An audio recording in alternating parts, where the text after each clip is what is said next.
First up is Anthony Johnson, wide receiver from Buffalo. He is 73.875 inches tall, which is a little bit under 6'2", 209 pounds, 9.375 inch hands with a 74.625 inch wingspan.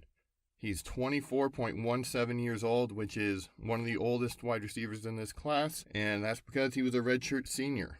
So another thing I like to look at are the weight divided by height, their wingspan divided by their height, and their hand size divided by their height, just to kind of get a sense for how big are these guys, what shape are they, how thick are they, and do they have abnormally large hands. So Anthony Johnson comes in pretty much right in the middle of the receivers in this class in those three categories. At the combine, he jumped 32.5 inches in the vertical, which was bottom of the pack, 122 inches in the broad jump, which was about right in the middle, 18 reps on the bench, which was one of the better performances at the combine, and a 7.12 three-cone drill, which was about in the middle, maybe a little on the slow side. So the thing that concerns me about his combine performance is that he did not participate in the 40, the 20-yard shuttle, or the 60-yard shuttle. So I like the 20-yard shuttle more than any other test at the combine. Second is probably broad jump. But to not participate at all when you're already at the combine, to me it always means you're trying to hide something. So that's kind of a negative there for me. Nothing really earth-shatteringly bad in his numbers. His arms are pretty short for his height, and that's probably about the biggest takeaway physically that I have for him. And then when we go to the film, I did 4 games. And the first game was Northern Illinois. So I'm just going to go through these line by line with some thoughts thrown in every now and then to try to help explain my reasoning. Okay, Northern Illinois. Loads but doesn't take a false step. So that means when he's in his stance at the line of scrimmage, does he have to take a step? Does he have to shift his body weight, or is he already ready to explode? So for him, he doesn't take a false step, but he still has to load his body, sink his hips, and change. Now, that doesn't matter too much in college, but in the NFL, every split second counts. So there's some room for improvement there. Body catch showed agility and awareness to avoid defenders and get the first. Doesn't look to have anything special in the long speed department or acceleration. Looks like average acceleration and average long speed. Crafty drew pass interference in the end zone. He will block. He knows the angle his shoulders need to make with the line of scrimmage. What I'm talking about with the shoulders making an angle with the line of scrimmage is pretend you're the right cornerback and I'm the tight end. The ball is going to be run right up the center. So when I come out to block you, you're coming in towards the ball. The middle of my body, right? So essentially my ass crack has to be pointed at the ball carrier, at least where he is. Preferably, I'm pointed farther upfield than the ball carrier is. I'm trying to force you to go closer to the line of scrimmage and overrun the tackle underneath instead of going to the left of where the ball carrier will be. This shows a good overall football IQ and awareness of how the play is designed and where the running back is supposed to be at a certain point in time. Body caught again. So that's kind of a red flag when I see a couple body catches right off the bat. Doesn't really stutter his feet in and out of breaks or changes of direction. Doesn't really hard plant either. It's kind of bizarre. So that means when he's, say, running a post route or a comeback, he's not throttling down and sinking his hips before he breaks, and he's also not head faking hard with an outside plant and going inside. He's just out there running the drawn up line on the field. To me, that shows he doesn't have a proper understanding of route running technique or how to get the defender to bite a certain way. Shows the ability to feel the defender's path with his back turned to him on a short in route. So that means he's facing the line of scrimmage, facing the quarterback, catches the ball. He can tell instinctively the defender is either too far to his right or to his left. So he does a quick head fake and spins the opposite direction. A.J. Brown does this all the time. That's probably the move that he is best at. I don't really think he has any unique athletic traits, but he did show nice late hands on a short fade route down the left sideline in the end zone. Got physicaled out of bounds on a fade route. So that's something I don't really like to see either. You need to know where you are on the field at all times.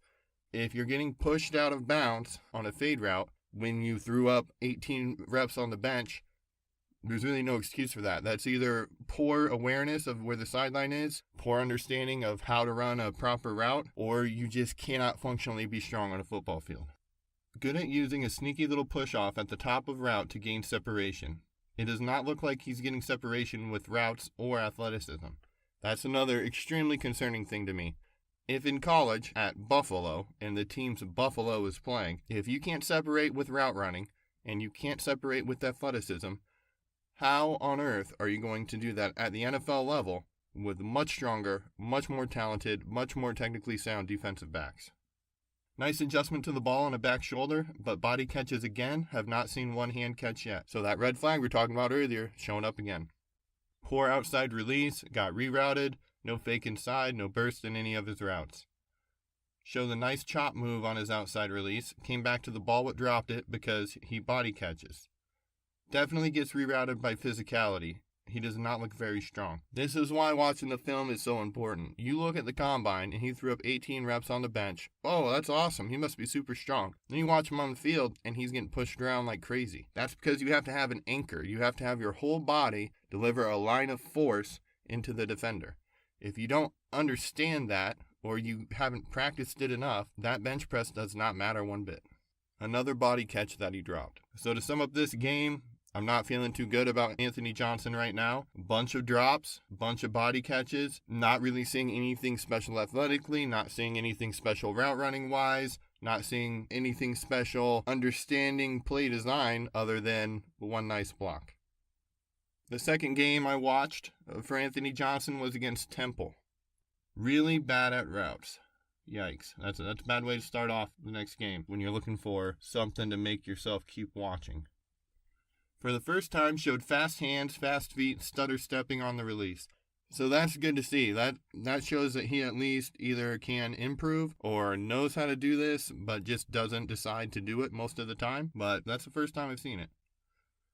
Shows willingness and ability to block.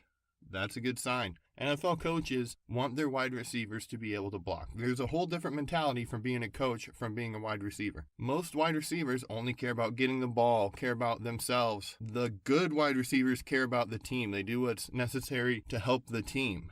Coaches want the wide receivers on the field that will block, that will help other areas of the game besides from when they're just specifically getting the football. Almost lost his balance on a simple release. Whenever I see someone lose their balance, it's concerning to me. If you can't keep your feet, you can't move. And if you can't move, you can't make a play. Doesn't matter if you're a wide receiver, O-line, quarterback, DB, linebacker, you have to stay on your feet. Balance is up there with my favorite traits of any prospect at any position. He doesn't seem to be able to break away or separate from any DB. Very concerning when it's a safety from Temple. Doesn't seem to be able to beat anyone with his releases on the line of scrimmage. I'd say he has poor acceleration and long speed when compared to other receivers in this class. I don't see an NFL wide receiver here. Showed good vision as a ball carrier and enough agility to do a little something. So that's pretty good. To see that he can at least make a guy or two miss, and he's done it in 2 games so far. But again, I'm not seeing any Alvin Kamara level agility. It's more, okay, like you have that in your skill set. Ran a nice route and actually made a hands catch, but then he got folded in half. If you watch that film on YouTube, you'll know exactly what I'm talking about. Good balance through contact and awareness, but a poorly run route probably should have been picked off. I did not watch any more film. So whenever you hear me say I did not watch any more film, that means in my mind I've essentially written off this prospect. That doesn't mean he can never be good. That means I'm definitely not drafting him in any rookie drafts.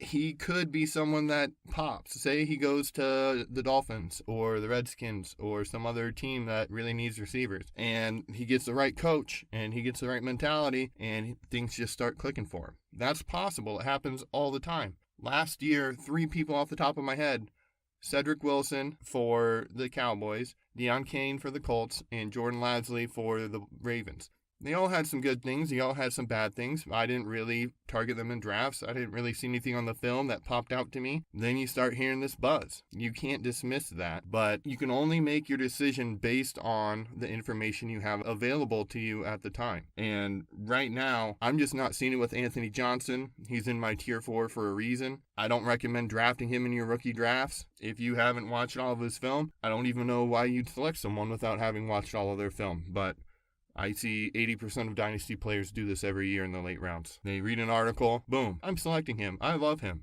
No. All of the receivers in this tier are guys that I'm definitely not targeting in rookie drafts. Every single one of them could end up being productive NFL wide receivers. There's a lot that goes in to the development curve from college to the NFL. But when you're the oldest in your class, and I don't like your film, and there's nothing special athletically, it makes it hard to envision a scenario where he's going to be successful at the NFL level.